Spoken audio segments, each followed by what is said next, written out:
Okay.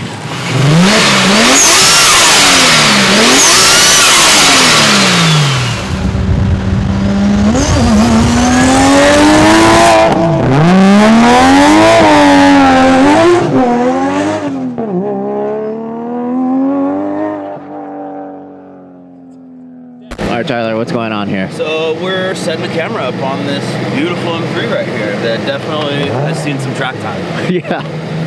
This is a Nürburgring track tool. Our buddy Jake was nice enough to actually bring this all the way from the UK and let us drive it. And I'm actually going to use this to chase all weekend. But we brought a very simple and light setup, just because it's really hard to check everything in and bring everything with us. So we just brought one 1DX Mark III camera with just one single mount. So I'm just going to be doing video. I'm not going to be doing any stills. But the point is, I've never seen anybody do this at Mandela Park at any of the events here in Ireland. So I figured I'd like to try to do this with some of the top drivers, and we'll see what kind of footage we can get.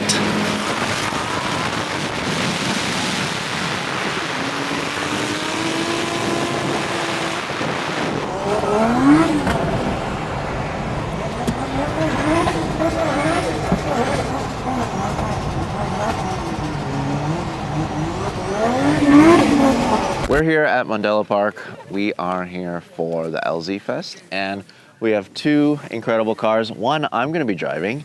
And what is this? So it's an R32 GTS-T originally, Pandem kit, air ride, RB26, all the usual goodness that you could want really. And then this is your track car. Yeah. So this is the car that I use for Nürburgring, European road trips, UK track days, but mainly Nürburgring really is what it's set up for and what it's built for. I see that it's very well used also. So yeah. The story is, I put it out on social, like, hey, I'm coming to Mandela Park, I'm shooting the LZ Fest World Tour, but I don't have a camera chase vehicle. So Jake actually reached out and he's like, hey, I have this perfect E92 track tool that you can actually use to chase all these drift cars. So we actually brought just a simple setup. This is honestly perfect for this track, I feel like. I think it'll work well. The car is very good around corners, and obviously this track you're not really going that fast, but the corners are fairly tight. I think it'll be the right thing. So in terms of power, does it make a lot more than stock? So it's got carbon plenum, decats, and mapping. So it's probably like 440 horsepower. Stock, I think they say they're 400, but they're not. If you put it on the dyno, they're more like 380. But yes, enough, but it's just got all the right bits. It's got in-tracks coilovers, and every bush, it's got lots of spherical bushes in it and stuff like that. So the power delivery is strong and it does what it should. Absolutely love these cars so much. Yeah, they are like hands down the best car for the money you can buy. I will happily stand by that. You cannot get a better car for the money.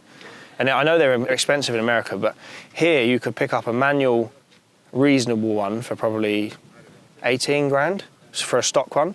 You'll have to spend a fair bit to make them sort of like this, but basically all they need is good suspension, bushes that aren't worn, and good brakes.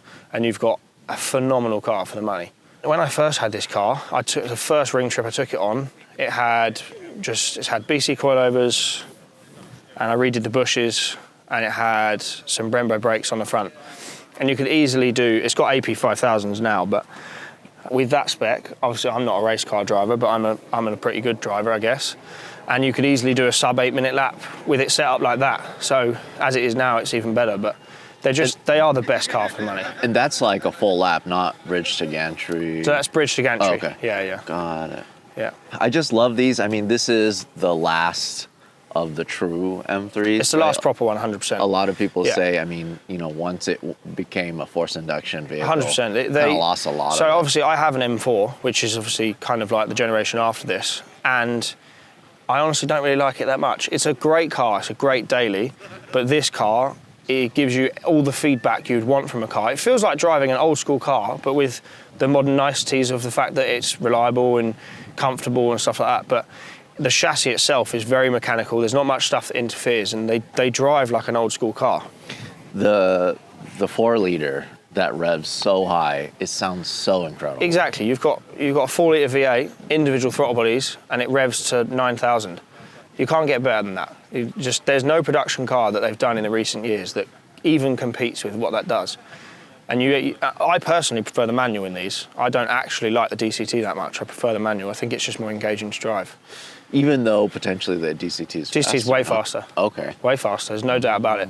I just think that's more enjoyable to drive. Yeah. Well, let's talk about your R32, and let's also talk about what you actually do. Yeah, so I run a business. It's my business that I started a few years ago, 365 Performance.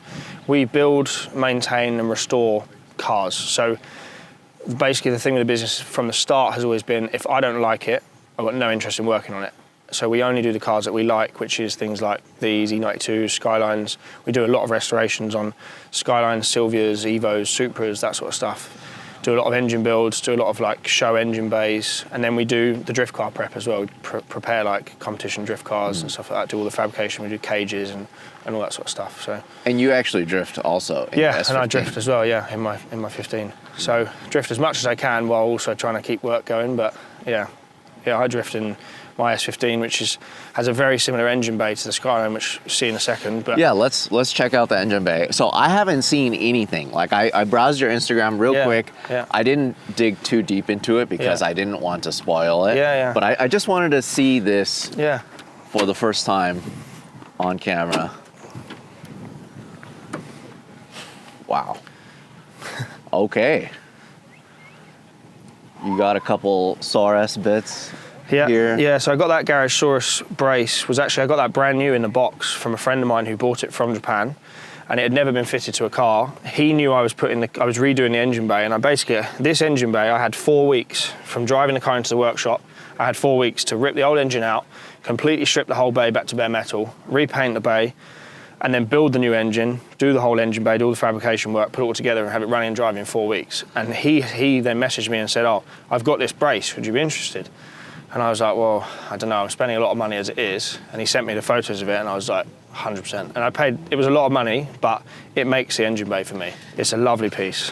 This is a GTST. I bet you can find a pretty good GTST for cheaper than the cost of that brace. Probably 5 years ago, definitely, yeah. I mean, in Japan especially. They're still... Yeah, some in England, but not very often, but in Japan you can still get a bargain here and there. But this engine bay, basically, the original rendition of it had an RB25, and it was a nice engine bay, but it was nothing like this. But it was all the same, like the same tubs, had none of the wiring that you can see and stuff. My idea was basically I want to do it all at once, and I never want to have to do it again. So it wants to be exactly what I've always wanted it to be, and then it can just be like this forever. So it's a built 26 with 272 HKS cams and all the bits you could want, forged pistons, rods, all that sort of stuff. Makes 720 horsepower, G30 900 turbo. It's a great package, and it's wicked fun to drive. So the question is, why a GTST? Just to be different? Because you can't run a GTR low enough. So the thing with the Pandem kit is the Pandem kit raises your arch line by 4 inches. It's depending who you get the kit from, it's between 3 and 4 inches. So if you imagine you had a stock car, if you put that kit on it, you'd then have to lower your car 3 inches for it to look stock. So I've had to do loads of chassis work underneath this to actually get it to drive good. So you guys did the tubs and everything? Yeah, we do everything, yeah. Literally everything in this engine bay was done in my workshop. How do you get this texture? This texture So that is a friend of mine called Dave Bastin, DB Paint.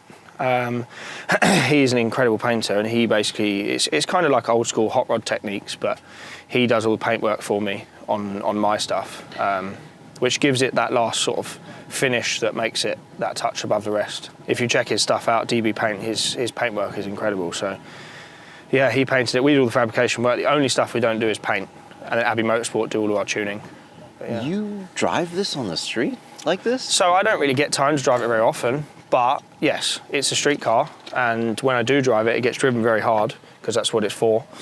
Does it have angle? It's on air. Yeah, it's got. It's on angle. It's on air, yeah, but it does have angle. Yeah, it's got Geomaster knuckles on the front. So although if you put different wheel tyre setup, it would drift, but it's got a 335 semi-slick on the back, which is not really what you want to be drifting with. Those brakes are huge. Yeah. And they only just fit. Was this a pretty early Pandem kit then? So this, yes, it was, yeah. This was the first Pandem kit they brought out for, when they had that sort of transition from Rocket Bunny to Pandem kit, this was like one of the first kits they designed for the 32, and I did this, I think 5 years ago. So the paint's not amazing now, I need to touch a few bits up, but it's good enough for me, and I don't really want to have to redo it all again. I love the car as it is. I already don't use it very much anyway, because I love it, I don't want to damage it, and I don't want some random person to just crash into it when they're driving to the shops or something, so it only gets used for sort of specific stuff. So I can't really be bothered to repaint it, but I probably will next year, I think. But yeah, it was an early Pandem kit.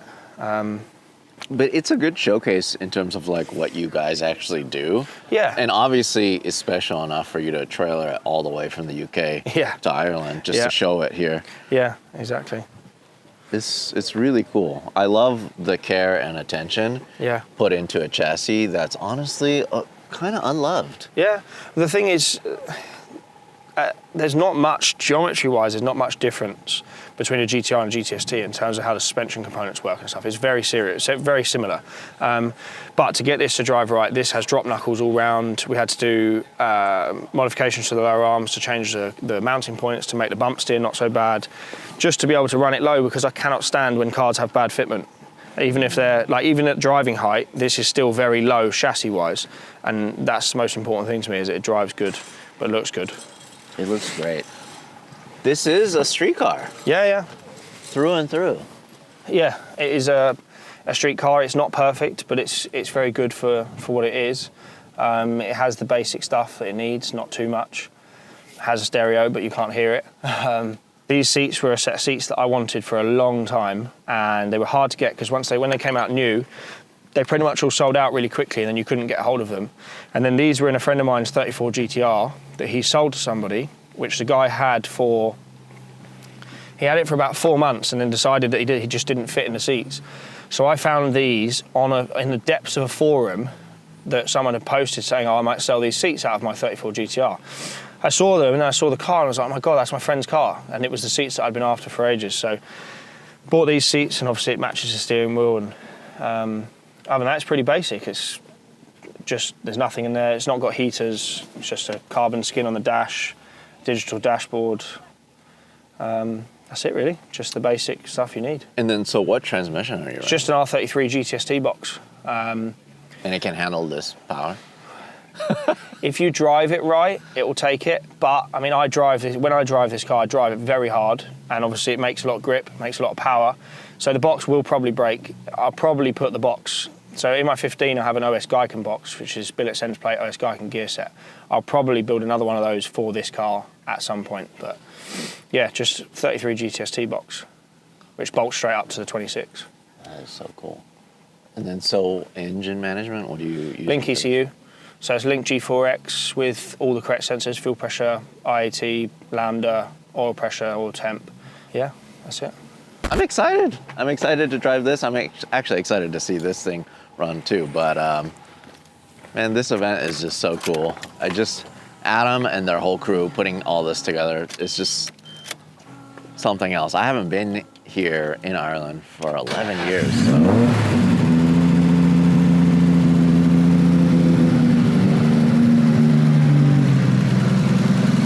The bay is just so good. Yeah, my 15 is pretty much exactly the same, but it has a full tubular front end that we did. Some bits are slightly different, but other than that, it's basically this, but in a functioning drift car. And like I say, it did 4,000 miles across Europe, and we had zero problems, nothing. And then, so that's like on the European equivalent to Drift Week. Yeah, it was, yeah. So what motor are you running in your 15? So that is a built RB25 Neo, so forged Neo. Again, stock cams, stuff like that, stock head, just forged rods, pistons, balanced rotating assembly, and that's it. And that has a G30 770 on it, makes 570 horsepower, and you can drive it fast all day long. It works.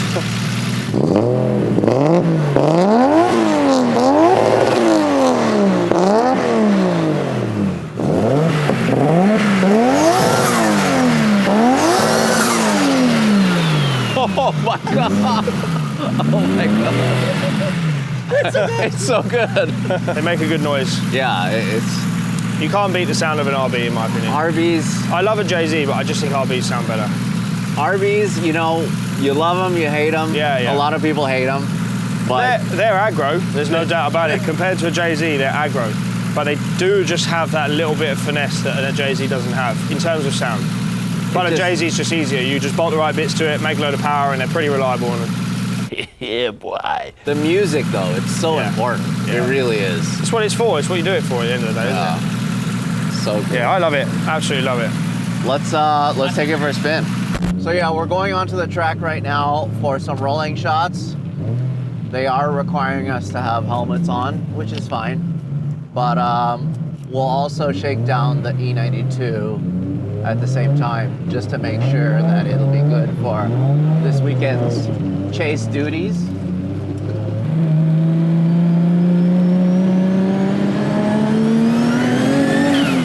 Take off. Pardon? Take off. Oh my god.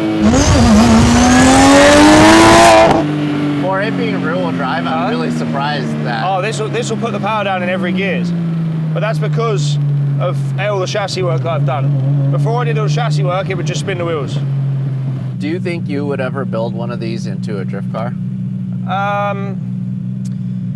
Right, the thing with the 32 chassis is the front suspension design is dual wishbone. Doesn't really, it works-ish. It works okay for drifting, but comparative to an S chassis, it's a nightmare to set up. It's a nightmare to make adjustments. An S chassis, you want to change camber, you just change top mounts. This, you have to take the dog leg out, take the camber arm out, adjust the camber arm, put it back in, hope that you've adjusted it right. Obviously, we know how much, if one turn, that might get you half a degree of camber, we know that, but they aren't really the best thing as a drift car, although they do work. The rear end is the same as an S chassis, but the front is different. So, I don't know, probably not worth the time. Martin Richards has one, he's probably the only person that still runs one.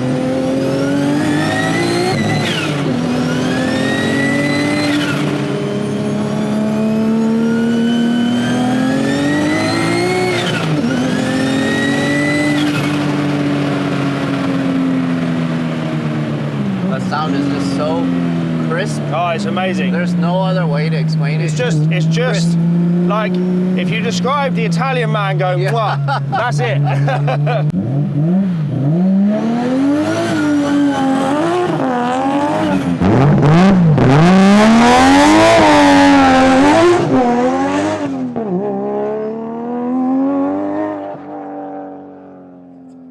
Few moments later. Okay, so we are on grid right now at the LZ Fest at Mundellum Park in Ireland. But yeah, I've been chasing with the 365 Performance E92 M3 track tool, or more specifically the Nürburgring tool.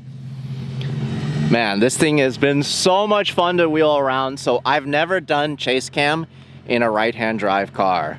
And luckily, I've been practicing driving right-hand drive quite a bit. Luckily, my buddy Jake reached out and he offered to let me use this vehicle to film here.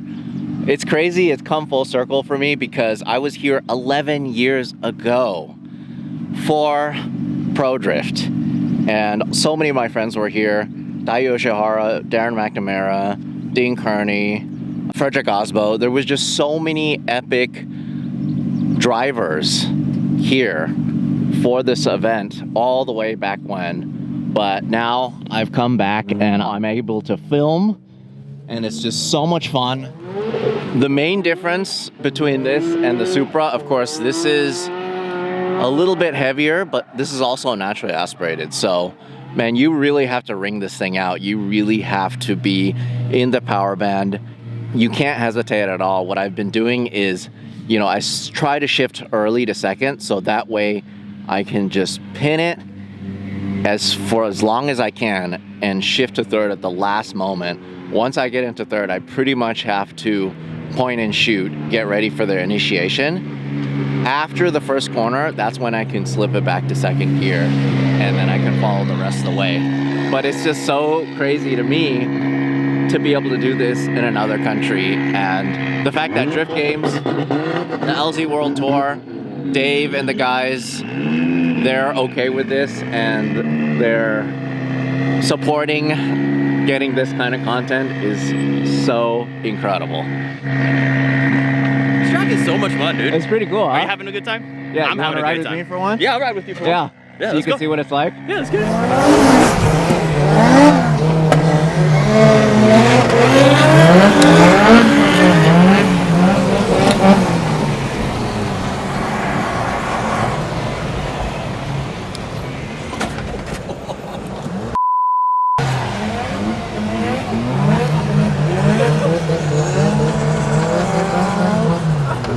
I know you got that.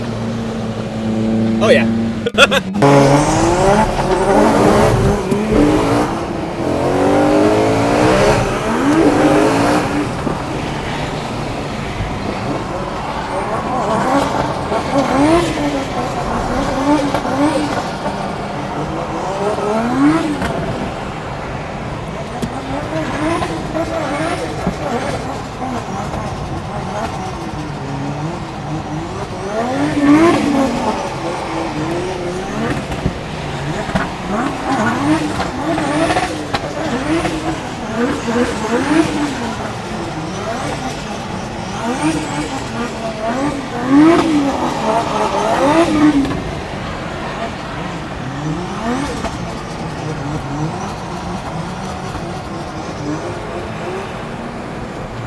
Hey, thanks for watching. If you want to support us directly, go to larrychenprints.com. I print and sign every single one of these. This is the perfect gift, or it's the perfect piece of art for your wall.